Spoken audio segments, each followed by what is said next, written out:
যত নবী রাসূল পৃথিবীতে এসেছেন এবং আল্লাহর যত প্রিয় বান্দাগত হয়েছেন, তাদের প্রত্যেকেরই জীবনে কম বেশি দুশ্চিন্তা এসেছে।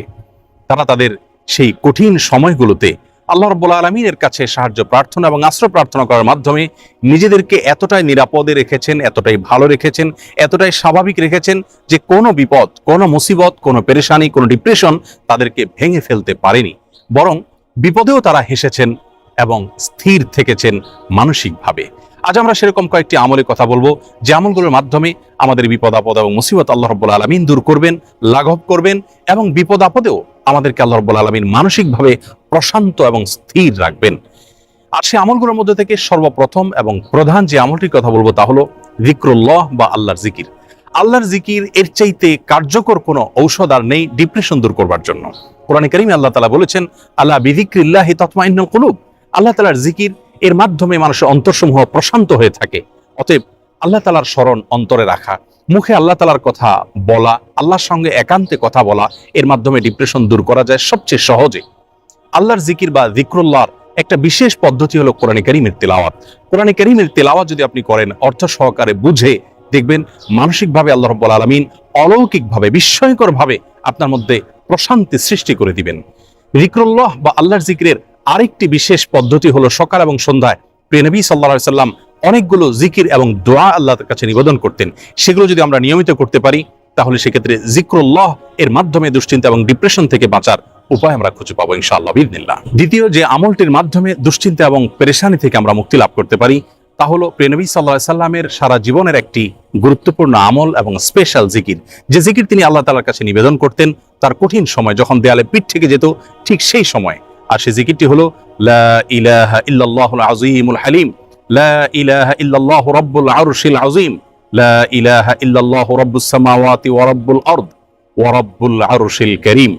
এই জিকিরের মাধ্যমে আল্লাহ রাব্বুল আলামিনের একত্ববাদের স্বীকৃতি, আল্লাহর মাহাত্ম্য বর্ণনা করার মাধ্যমে আমরা দুশ্চিন্তা এবং পেরেশানি থেকে মুক্তি লাভ করতে পারবো ইনশাআল্লাহ বিইذনিল্লাহ। তৃতীয়ত যে আমলের মাধ্যমে আমাদের বিপদ আপদ এবং কঠিনতম সময়ে আল্লাহ তাআলার আশ্রয় প্রার্থনা করতে পারি, দুশ্চিন্তা থেকে মুক্তি লাভ করতে পারি, সে দোয়াটি প্রিয় নবী সাল্লাল্লাহু আলাইহি সাল্লাম সারা জীবন নিয়মিত পাঠ করতেন। আনাস রাদিয়াল্লাহু তাআলা আনহু তার 10 বছরের সেবক ছিলেন।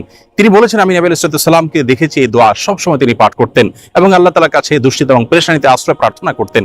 আর সে দোয়াটি হলো আল্লাহুম্মা ইন্নী আউযু বিকা মিনাল হাম্মি ওয়াল হাযান ওয়াল আজজি ওয়াল কাসাল ওয়াল বুখলি ওয়াল জুবন ওয়া দালা'আদ দাইনি ওয়া গালাবাতির রিজাল। দোয়াটির অর্থ হলো আল্লাহুম্মা ইন্নী আউযু বিকা মিনাল হাম্মি ওয়াল হাযান, আল্লাহ আপনার কাছে আমি আশ্রয় প্রার্থনা করি, মুক্তি চাই পেরেশানি, দুশ্চিন্তা এবং ডিপ্রেশন থেকে, এবং ওয়াল আজজি ওয়াল কাসাল, অক্ষমতা এবং অলসতা থেকে এবং কৃপণতা থেকে, বিরুতা থেকে আপনার কাছে আমি আশ্রয় প্রার্থনা করি। ঋণের যে চাপ, প্রেশার আছে সেটি থেকে, এবং মানুষ আমার উপরে যেন চড়াও না হয় সে বিষয়ে আপনার আশ্রয় প্রার্থনা করি। চতুর্থত যে আমলের মাধ্যমে আমরা দুশ্চিন্তা, পেরেশানি এবং জীবনের কঠিন সময় আল্লাহ রাব্বুল আলামিনের স্পেশাল সাহায্য পেতে পারি, তা হলো সালাত। সালাত হলো আল্লাহর সঙ্গে সংযোগ স্থাপনের সবচাইতে সহজ মাধ্যম।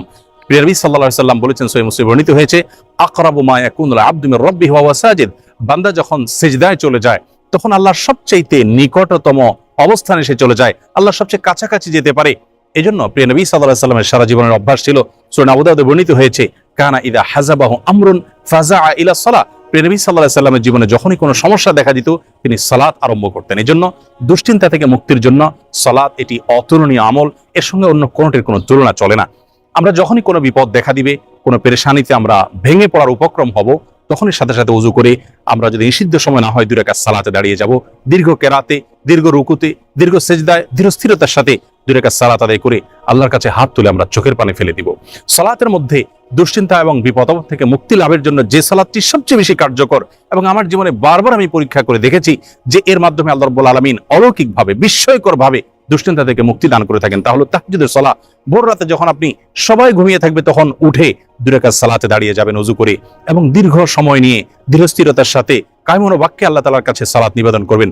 সালাতের পরে যখন দুহাত তুলে আপনি প্রার্থনা করবেন, ঝরঝর করে চোখের পানি আপনার চলে আসবে, আল্লাহর সঙ্গে একান্তে কথা বলবেন, আপনি নির্ভর ফিল করবেন, দুশ্চিন্তা থেকে মুক্তি লাভ করবেন ইনশাআল্লাহ বিইذনিল্লাহ। অতএব দুশ্চিন্তা থেকে মুক্তি লাভের জন্য এই সালাতের আমলটিকে সবচেয়ে বেশি গুরুত্বের সাথে আমাদের করার চেষ্টা করতে হবে।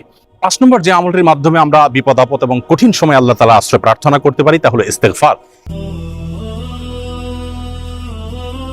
ইস্তেগফার এমন একটি বিষয় যে কোনো বর্ণনায় বর্ণিত হয়েছে, নবী আলাইহিস সালাম বলেছেন, মান লাজিমাল ইস্তেগফার, যে ব্যক্তি ইস্তেগফারকে নিজের জন্য অবধারিত করে নেয়, অপরিহার্য করে নেয়, নিয়মিত ইস্তেগফার করতেই থাকে, আল্লাহ রাব্বুল আলামিন তার সমস্ত পেরেশানি থেকে মুক্তির পথ তার জন্য সহজ করে দেন এবং বের করে দেন।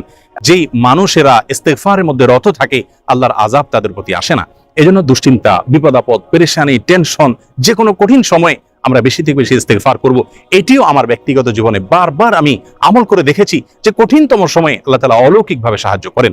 6 নম্বর আমল হলো নবী করিম সাল্লাল্লাহু আলাইহি ওয়াসাল্লামের প্রতি দুরূদ প্রেরণ করা। দুরূদের আমলটির মাধ্যমে আল্লাহ রাব্বুল আলামিন মানুষের অন্তরকে প্রশান্ত করে থাকেন, স্থির করে থাকেন, অন্তরে পেরেশানি দূর করে থাকেন, বিপদ আপদ এবং মুসিবত থেকে আল্লাহ তাআলা মুক্তি দান করে থাকেন। 7 নম্বর এবং সর্বশেষ যে আমলটির কথা বলবো তা হলো সাদাকা, দান সাদকা।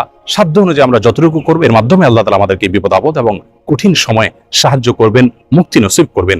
সর্বশেষ যে কথাটি বলতে চাই প্রিয় দর্শক, বিপদ আপদ এবং মুসিবত আল্লাহ তাআলা কখনো কখনো বান্দাকে দিয়ে থাকেন বান্দার কল্যাণে, যার বিনিময়ে আল্লাহ রাব্বুল আলামিন জান্নাত দিবেন।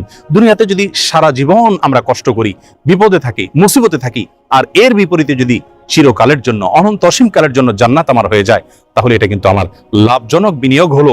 এটি আমার জন্য কোনো লস বা ক্ষতিকর কোনো কিছু নয়। এজন্য দুশ্চিন্তা বা পেরেশানি যদি কোনো কারণে দূর না হয়, নিশ্চিতভাবে একজন ঈমানদার মনে রাখবেন যে তার মাধ্যমে আল্লাহ রাব্বুল আলামিন তাকে মহা কল্যাণের পথে নিয়ে যাচ্ছেন। আল্লাহ রাব্বুল আলামিন কঠিন সময়গুলোতে আম্বিয়া আলাইহিস সালাতু ওয়াস সালামের মতো সবরে জামিল বা উত্তমভাবে সবর তথা ধৈর্য ধারণ করার তৌফিক নসিব করুন। সকল বিপদ আপদ, সকল দুশ্চিন্তা এবং পেরেশানি থেকে আমাদের সকলকে মুক্তি নসিব করুন। আসসালামু আলাইকুম ওয়া রাহমাতুল্লাহি ওয়া বারাকাতুহু।